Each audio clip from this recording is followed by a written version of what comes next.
Hello, welcome back to the channel. It's a quick season 4 video for you, doing 3 of these challenges where in ultimate difficulty you got to kill Pusquill, Warden Krieg, Grundleplith the Hoarder, max level 35.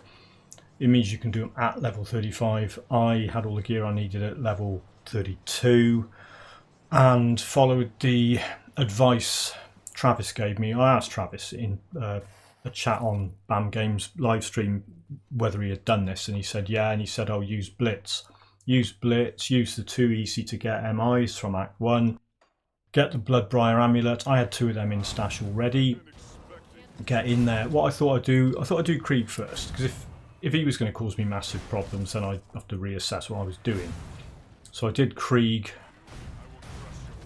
Took some video out there because it's just that flight. I mean, it's a long fight. You don't want to sit and watch me blitzing into him 50 million times. There's one thing that I recommend doing. This is if you're going to do that veteran level 11 challenge on Krieg as well. Stick a rift down, because even though I'm in hardcore, I've put a rift down because what I'm going to do in a sec is I'll have a few things like fighting spirit on cooldown. So I'll go through the rift, wait for the cooldown to come back. My health's pretty awful as well. So you go to the Warden's Cellar, which is safe enough. There's never anything near the rift in there. It's a close one, so you haven't got to scroll the map around. And then if you can see that fighting spirit is cooling down, there you go. So I'll wait for that to go, and then next time he hits me it'll set up again. Go back in there. It's another thing to do to cool down your wait for your health potions to cool down, stuff like that. I'm hiding around the corner. What I'm doing here is I'm getting away and going back quick enough so that his local area attacks hopefully miss, and he doesn't get a chance to do his ranged poison and ether shotgun thing. Because I'm getting back in quick enough. If you stay close to him, he doesn't do that. So while that wasn't the easiest fight ever, I think I did enough to make it reasonably straightforward. Here we go. This is Pusquill. So what I do with Pusquill, find a big pile of rubbish. So he's on one side of it and I'm on the other. So he can't really do much. And I'll just keep blitzing around and crashing into him. And then his attacks like that. The rubbish is protecting me from most of it. I mean, he hits me a couple of times, but that's probably the safest way to do him. And then his big brother Grundleplith, who's up the abandoned waterfront. Halfway through, I go in, clear out as many as I can and pop back out again. What I want to try and do is pull Grundleplith near this exit so I can run around and do the same thing, like protect myself behind that lump, the exit lump.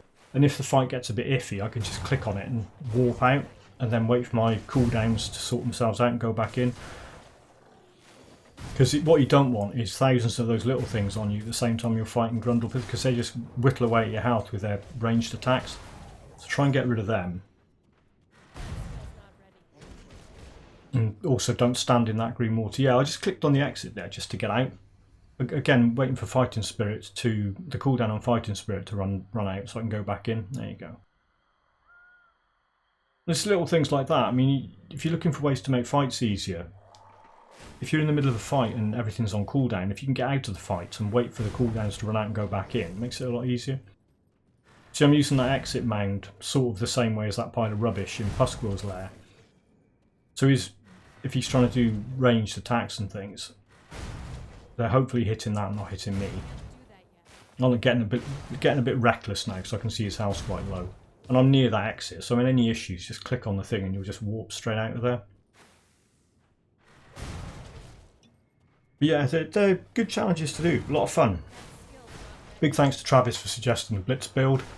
And if you're in Season 4 and you're wondering how to do this, have a look. I'll put a Grim Tools on of what I did with this guy. It's just a Warlord with Blitz and a couple of buff skills. And that's pretty much it.